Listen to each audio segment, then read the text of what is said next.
பூர்வீகம் நேயர்கள் அனைவருக்கும் வணக்கம். கல்லுக்குள்ள கதை இருக்கு, வடிவங்களுக்குள்ள வரலாறு இருக்கு. காலத்தையும் கடந்து தொன்மையை இன்று பேசக்கூடிய நிகழ்ச்சி பேசும் கட்டட சிற்பங்கள். இது வியக்க வைக்கும் தொன்மை. இந்த பயணத்துல நம்முடன் இணைந்திருப்பவர் தொன்மை சிற்பங்கள் மற்றும் கட்டடக்கலை நிபுணர் டாக்டர் தக்ஷணாமூர்த்தி ஸ்தபதி அவர்கள். அவரை நிகழ்ச்சிக்கு வரவேற்றலாம்.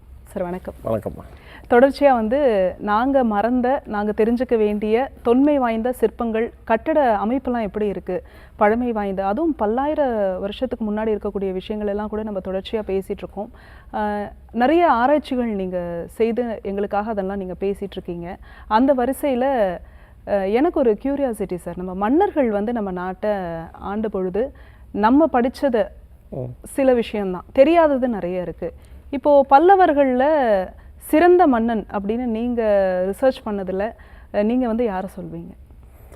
பல்லவர்களில் சிம்ம விஷ்ணு தொடங்கி கடைசி பல்லவன் வரைக்கும் சிறப்பாக தான் பண்ணாங்க. அதில் இந்த கலை சேவை பண்ணது அப்படிங்கிறதுல மகேந்திரன், நரசிம்மன், பரமேஸ்வரன், ராஜசிம்மன், நந்திவர்மன் இப்படிலாம் வர்றாங்க. அந்த வரிசையில் நம்ம அதிகமாக நாங்கள் இப்போ சிந்திக்க வேண்டியவர் ராஜசிம்ம பல்லவன் தாம்மா. இந்த ராஜசிம்ம பல்லவனை நரசிம்மன் 2 அப்படின்னு சொல்லுவாங்க. அவர் தன்னுடைய வாழ்க்கையே இந்த சிற்பக்கலைத்துறைக்கே பல கோயில்களை, அதிசயமான கோயில்களை எல்லாம் நம்ம நாட்டுக்கு தந்த பெருமை ராஜசிம்மனை தான் செய்கிறோம்.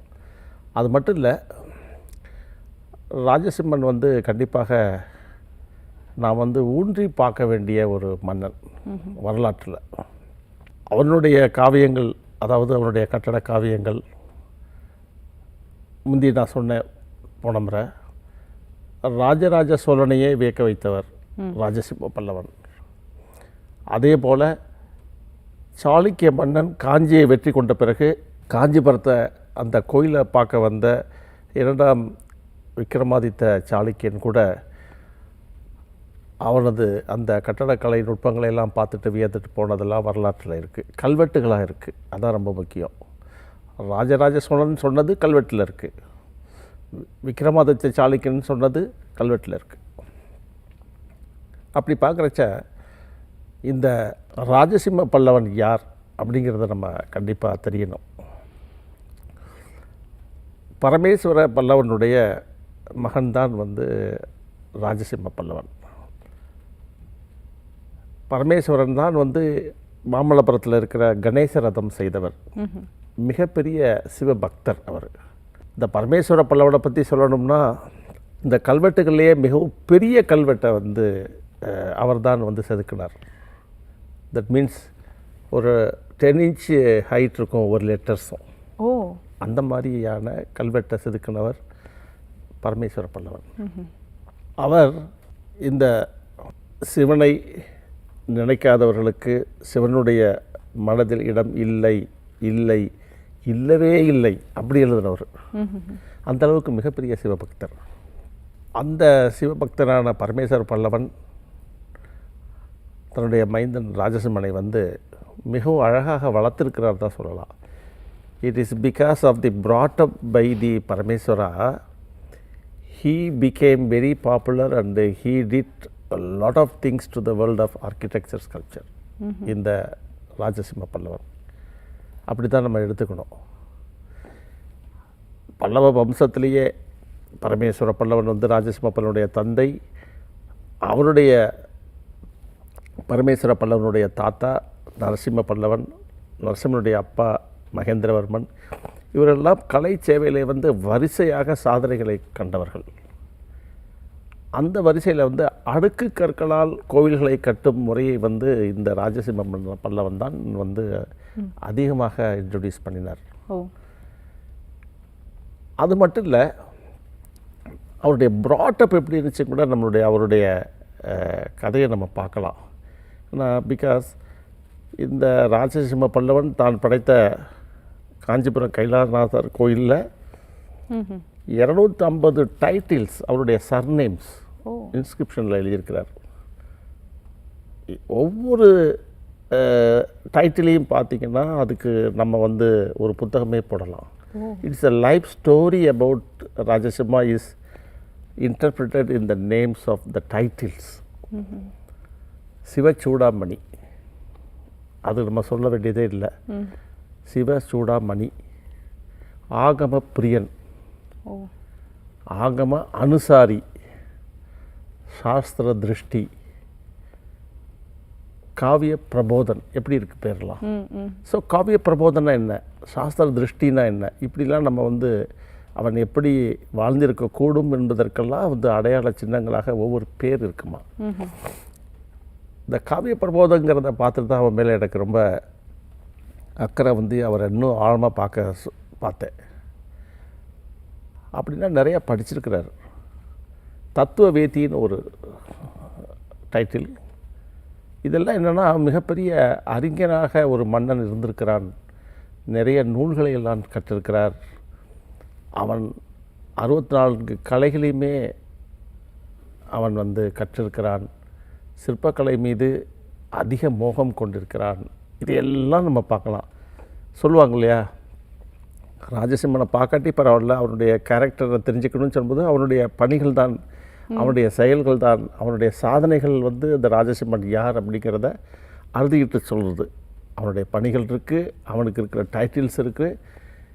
இதை நம்ம வந்து நான் வந்து எல்லா டைட்டிலுமே நான் வந்து ஊன்றி பார்த்து அதை பற்றி நான் ராஜசிம்மனுக்குன்னு ஒரு பிரத்யேகமான புத்தகமே போட்டேன். அந்த வரிசையில் ராஜசிம்மன் அந்த காவிய தர்ஷாங்கிற ஒரு டைட்டில் இருக்கே, என்ன காரணம்னா அவனுடைய குடும்பச்சூழல், முன்னோர்கள், அரசவை, இதையெல்லாம் நம்ம வந்து பார்க்க வேண்டிய சூழல் இருக்குது. அப்போ நம்ம ராஜசிம்மனை பற்றி பேசினோம்னா நம்ம வந்து உங்களை நான் என்னால் வந்து 8ஆம் நூற்றாண்டுக்கு கூட்டிகிட்டு போக முடியும். அந்தளவுக்கு மிகவும் வந்து அற்புதமான ஒரு மன்னருங்க.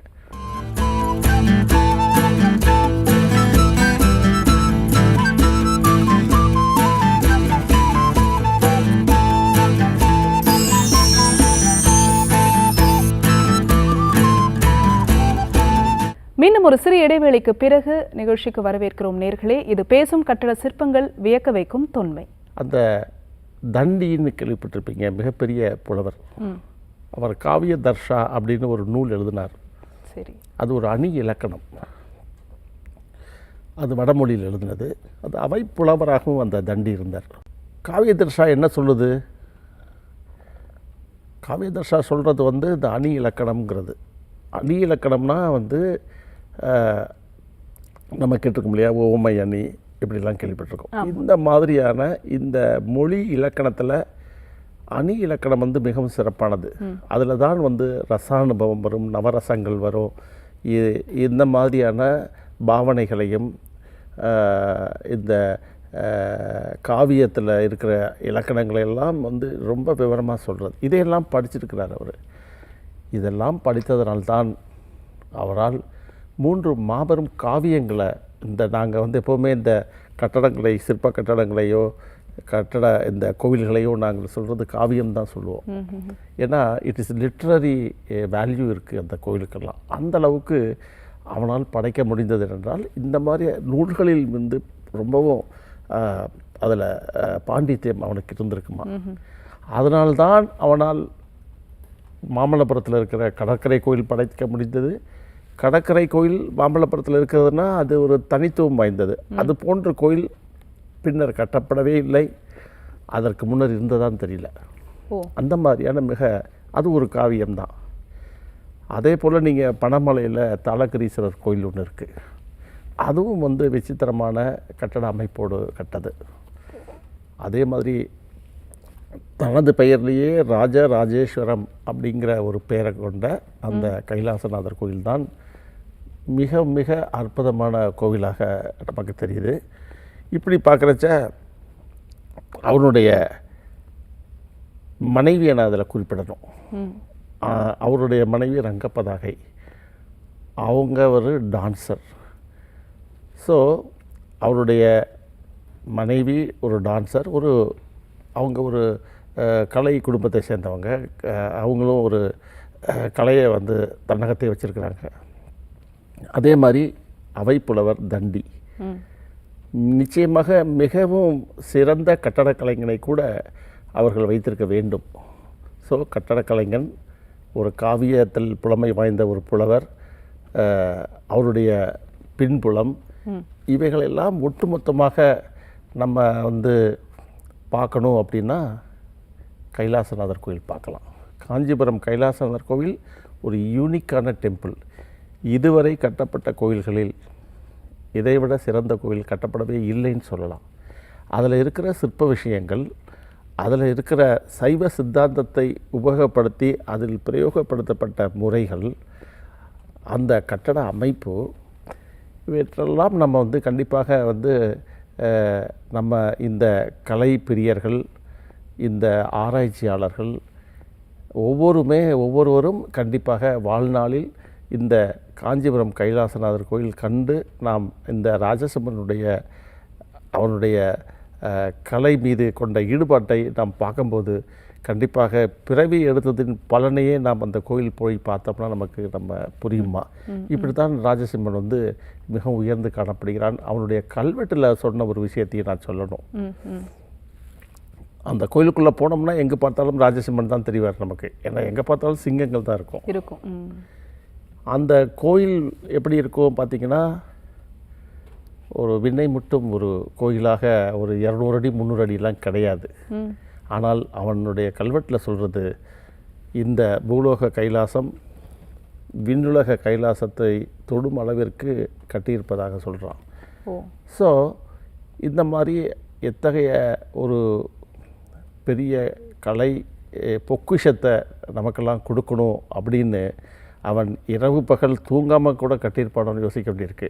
நீங்கள் கேள்விப்பட்டிருப்பீங்க, பூசலார் நாயனார் நினைக்கிறேன். ஆமாம்.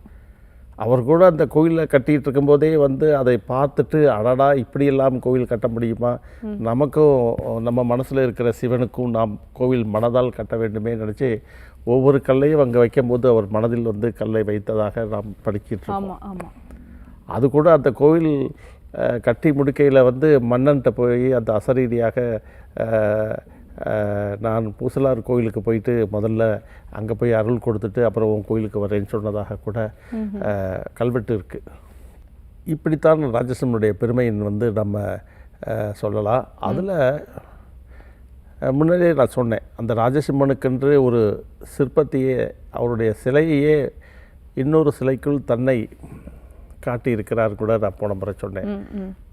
அப்படிப்பட்ட கோயிலை அந்த காஞ்சிபுரம் கைலாசநாதர் கோயிலாகும் அப்படிங்கிறத வந்து சொல்வதில் வந்து ரொம்பவும் இந்த சிற்பக்கலை உலகத்தில் இருக்கிற எனக்கு கண்டிப்பாக ரொம்ப பெருமையாக இருக்குது. ராஜசிம்மனை நாம் அவருடைய புகழை ஓங்க செய்ய வேண்டும். நிச்சயமாக. ஆமாம்மா. 250 அடைமொழி அவருக்கு இருந்திருக்கு அப்படின்னு சொல்லியிருக்கீங்க. ஸோ அந்த அளவுக்கு அவர் அப்சர்வ் பண்ணியிருக்காங்க. ஆமாம். இது அப்படின்னு சொல்லப்போனால் நம்ம வந்து ரொம்ப வருத்தமான விஷயம் என்னென்னா, அந்த கல்வெட்டுகள்லாம் வந்து மணல் கற்களால் கட்டப்பட்ட கோயிலில் அது செதுக்கப்பட்டிருக்கு. அந்த எழுத்துக்கள் கூட நீங்கள் பார்த்தீங்கன்னா டான்சிங் லெட்டர்ஸ், ஃப்ளோரல் லெட்டர்ஸ்ன்னு சொல்லுவோம். அந்த எழுத்துக்களே நடனமாடுற மாதிரி இருக்கும். அது வந்து நார்மலாக அதுக்கு முன்னர் இருந்த மன்னர்களுடைய டிஸ்கிரிப்ஷன்லாம் பார்த்தீங்கன்னா ஸ்ட்ரைட்டாக எழுதப்பட்டிருக்கும். ஆனால் இதில் வந்து ஃப்ளோரல் பேட்டர்ன்ஸு வளைஞ்செல்லாம் இருக்கும். That means even in the inscriptions he has shown his interest. அப்படின்னா அது கிரியேட்டிவிட்டின்னு எடுத்துக்கலாம், நிறைய இருக்கலாம். ஸோ மன்னன் மகிழ்வோடு இருந்தான், மக்களும் மகிழ்வோடு இருந்திருக்கிறாங்க. அதனால தான் இந்த ஓவியம் போன்ற கோயிலை கட்டியிருக்கலாமான்னு கூட யோசிக்க தெரியுதுமா. அப்படிங்கிறச்ச நம்ம வந்து கண்டிப்பாக இந்த ராஜராஜேஸ்வரம் என்று சொல்லக்கூடிய காஞ்சிபுரம் கைலாசநாதர் கோயிலை கண்டிப்பாக நம்மெல்லாம் பார்க்கணும்.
நிச்சயமா அந்த காஞ்சிபுரம் கைலாசநாதர் கோவில் வந்து அதனுடைய சிறப்புகள் நிறைய பேருக்கு தெரியும்.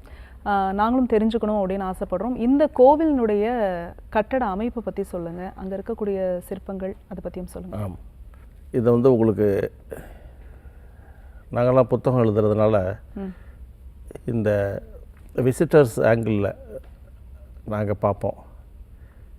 இந்த கோவிலுக்குள்ளே வரும்போதே அது எப்படி தெரியுது அப்படிங்கிற பிக்சரைஸ் பண்ணி பார்க்குறச்ச அது ஒரு பிரமிடு வடிவ ஒரு விமானம் சொல்லுவோம். கருவறைக்கு மேலே கட்டப்பட்ட அந்த அமைப்பை வந்து விமானம் நாங்கள் சொல்லுவோம். அது விசித்திரமான அளவுகளால் கட்டப்பட்டதால் தான் விமானம் என்று அழைக்கப்படுகிறது. அந்த விமானமானது தூரத்துலேருந்து நீங்கள் முதல்ல அதுதான் உங்களுக்கு பிரம்மாண்டமாக காட்சி தெரியும். அதை பார்க்குறச்ச திடீர்னு நமக்கெல்லாம் பிரமிடு ஞாபகம் தான் வருமா. நான் ஏற்கனவே சொன்ன மாதிரி கட்டடக்கலை வரலாற்றை வந்து நாம் குமரி கண்டத்திற்கு எடுத்துகிட்டு போகணுன்னு முந்தி சொல்லியிருக்கேன். அங்கிருந்து துவக்கம்னு சொல்கிறேன். நீங்கள் இந்த பிரமிட் பார்த்துருப்பீங்க, இந்த ஸ்டெப்டு பிரமிட், மாயன் பிரமிட் சொல்லுவோம், மெக்சிகோவில் இருக்க அந்த மாயன் பிரமிட்.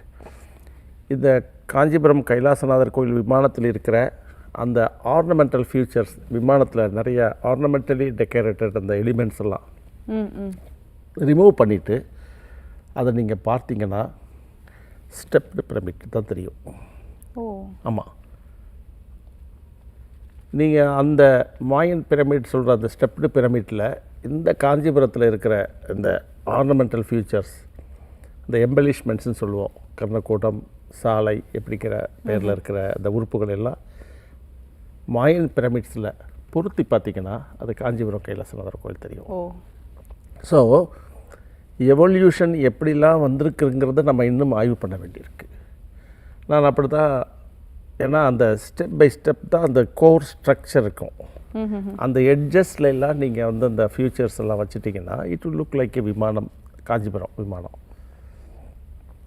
இப்படித்தான் வந்து முதல்ல எனக்கு தெரிஞ்சிச்சு. அப்படியே வாசலில் பார்த்திங்கன்னா ஒரு கோபுரம் இருக்கும், ஒரு குட்டி கோபுரம். அந்த கோபுரத்தினுடைய ஆரிஜின் டெவலப்மெண்ட் அப்படிலாம் பார்க்கும்போது இந்த வரலாற்றில் நம்மள்கிட்ட கிடைக்கிற எவிடன்ஸை வச்சு பார்க்குறச்ச மிக பெரிய பெரிய கோபுரங்கள்லாம் கட்டுவதற்கு முன்னர் இது போன்ற சிறிய கோபுரங்கள் தான் இருந்தனவான்னு பார்க்க வேண்டியிருக்கும். அப்படி இட்ஸ் மினி கோபுரம் பார்க்கலாம் வாசலில். அப்படி உள்ளே போனோம்னா மகேந்திரேஸ்வரம் அப்படிங்கிற ஒரு கோயில் தெரியும். சரி, நம்ம வந்து உள் கருவறைக்கு செல்வதற்கு முன்பு வெளியே இருந்து போகிறோம். அப்போ வந்து மகேந்திரேஸ்வரம் அப்படிங்கிற ஒரு சிவலிங்கத்தை வச்சு பிரதிஷ்டை பண்ணப்பட்ட ஒரு கோபுரம் போன்ற அமைப்போடு உள்ள நீண்ட சதுர ஒரு ஸ்ட்ரக்சர் இருக்கும். பட் நோ என்ட்ரன்ஸ், அது வந்து உள்ளே போயிட்டு அந்த பக்கம் போக முடியாது. பட் இட்ஸ் எ கருவறை மாதிரி இருக்கும். நமது குறுக்கே ஒரு கருவறையை வச்ச மாதிரி இருக்கும். அந்த ஸ்ட்ரக்சர் வந்து மகேந்திரேஸ்வரம் சொல்லுவோம். அது ராஜசிம்மனுடைய சன் கட்டினது. ஸோ போகிற வழியில் இன்னொன்று நான் சொல்லணும்னு நினைக்கிறேன். அங்கே வரிசையாக இந்த கோயில்கள் 7 கோயில் வரிசையாக கட்டிருக்கோம். Small mini shrines. அது ஏன் சொல்கிறேன்னா, ரங்கப்பதாகை சொன்னோன்னே அந்த ரங்கப்பதாகை கட்டிய கோயில் வந்து கல்வெட்டு இருக்கிறதுல அந்த 3ஆம் வாசலிலிருந்து 3வது கோயில் வந்து ரங்கப்பதாகை கட்டினது. ஸோ இங்கேருந்து பார்க்குறச்ச அந்த வரிசையான கோயில்களை பார்க்குறோம். அப்புறம் இந்த கோபுரத்தினுடைய ஒரு மினி கோபுரத்தை பார்க்குறோம். உள்ளே போனவுடனே மகேந்திரேஸ்வரன் கோயிலை பார்க்குறோம். அதை தாண்டி உள்ளே போனால் பிரம்மாண்டம், கைலாசத்திற்கே நம்ம போன மாதிரியான ஒரு ஃபீல் கிடைக்கும். நான் முன்பு சொன்ன மாதிரி சிங்கங்களாக எங்கே பார்த்தாலும் சிங்கங்கள் இருக்கும். இதெல்லாம் ராஜசிங்கங்களாக தெரியும், ராஜசிம்மமாக தெரியும், ராஜசிம்மனாக தெரிவான். இப்படித்தான் வந்து அவன் மிகப்பெரிய ஒரு ஒரு க்ரியேட்டிவ் டேலண்டட் ஒரு மன்னனுங்கிறதுனால ரசித்து ஒரு இன்ச்சு கூட விடலாமா. Every inch is meaningfully carved. அந்த கோயில் அப்படி இருக்கும். அப்படியே பார்க்குறச்ச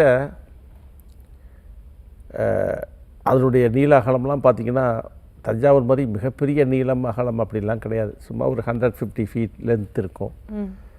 ஆவரேஜாக ஒரு 75 ஃபீட் விட்த் இருக்கலாம். அந்த அளவு தாங்கம்மா. அந்த கோயிலில் ஒரு விசித்திரமான விஷயம் என்னென்னா, திருமதில் பார்த்துருப்பீங்க. அந்த திருமதிலுடைய வெளியேவும் சிங்கங்கள் மீது அமர்ந்த வீரர்களாக வரிசையாக செஞ்சுருப்பார். அடுத்ததாக உள்ளே பார்த்தீங்கன்னா அதுக்கு மேலே சிங்கங்களுக்கு மேலே எல்லாம் வந்து ஒரு 58 நினைக்கிறேன், 58 அழகிய விமான அமைப்புகள். உள்ளே பார்த்திங்கன்னா மினி ஷ்ரைன்ஸ், அந்த 58 ஷ்ரைன்ஸ், அந்த விமானத்துக்கான வரிசையான கோயில்கள். இதையெல்லாம் பார்க்கும்போது எங்கே பார்த்தாலும் வந்து ஒரு பிளைன் சர்ஃபேஸே இருக்காது. இது ஒரு எக்ஸிபிஷன் மாதிரி இருக்கும். நம்ம வந்து குழந்தைகளை கூட்டிகிட்டு போனோம். அது நம்மளுடைய கலைகளை பற்றிய தொன்மையையும் கலைகளுடைய மேன்மையையும், இந்த கலையை வந்து எப்படியெல்லாம் வந்து இந்த பல்லவர்கள் வந்து நமக்கு காட்டியிருக்கிறாங்கங்கிறது அது சிற்பங்களாக வரிசையாக ஒவ்வொரு ஸ்கல்ப்சர் சொல்லக்கூடிய கதைகளும் வந்து ஒரு புத்தகம். So it is not only exhibition, it's ஒரு லைப்ரரின்னு சொல்லிக்கலாம், இது ஒரு மியூசியம் சொல்லலாம், எப்படி வேணாலும் சொல்லலாம். நம்மளுடைய பல்லவர்களுடைய அந்த பெருமை வந்து நிச்சயமாக அவர்களுடைய கொடை, இந்த சிற்பக்கலை துறைக்கு அவர்கள் மட்டும் இந்த கோயிலை வந்து இந்த ராஜசிம்மன் நமக்கு கொடுக்காமல் போயிருந்தால் மிகப்பெரிய வெற்றிடம் இந்த வரலாற்றில் இருக்குமா. அந்த அளவுக்கு அவன் வந்து ரொம்ப யோசிக்கிறான், ரொம்ப யோசித்து தான் பண்ணியிருப்பார்னு நினைக்கிறேன். இருக்கிற இடத்துல எவ்வளோ பயன்படுத்த முடியுமோ அவருடைய கலையை வந்து கொடுத்துருக்காரு. இதை விட ஒரு சிறந்த கோயிலை பிற்காலத்தில் கட்ட முடியுமாங்கிற ஒரு மிகப்பெரிய கேள்விக்குரிய கொடுத்துட்டு போயிருக்காரு. ஆமாம். இப்படி நம்ம அப்படியே நம்ம கோயிலை ஒவ்வொன்றாக சிற்பங்கள் எல்லாம் பார்த்தீங்கன்னா இட்ஸ் நியூமரஸ் ஸ்கல்ப்சர்ஸ், மோர் தென் ஒரு 200 ஸ்கல்ப்சர் இருக்கும். இது எல்லாம் பார்க்குறச்ச நம்ம பல ஆங்கிளில் போய் பார்க்கணும். இதை வந்து இந்த கோவில்கள் வந்து வணங்குவதற்கான இடம் வந்து இறைவனை வணங்குவதற்கான இடம்தான். அதே சமயத்தில் இந்த ராஜசிம்மன் கோவில்களை பார்க்கும்போது அவர் நம் கலையையும் வணங்க செய்திருக்கிறாங்கிறது தான் அங்கே நம்ம வந்து சொல்ல வேண்டிய ஒரு முக்கியமான விஷயம். இப்படி அப்படியே நம்ம வந்து கிழக்கு மேற்கு தெற்கு வடக்கு நாற்புறமுமே அந்த ஸ்கல்ப்சர்ஸ் தான் வந்து அவ்வளவு அழகிய வேலைப்பாட்டு கட்டியிருக்காங்க.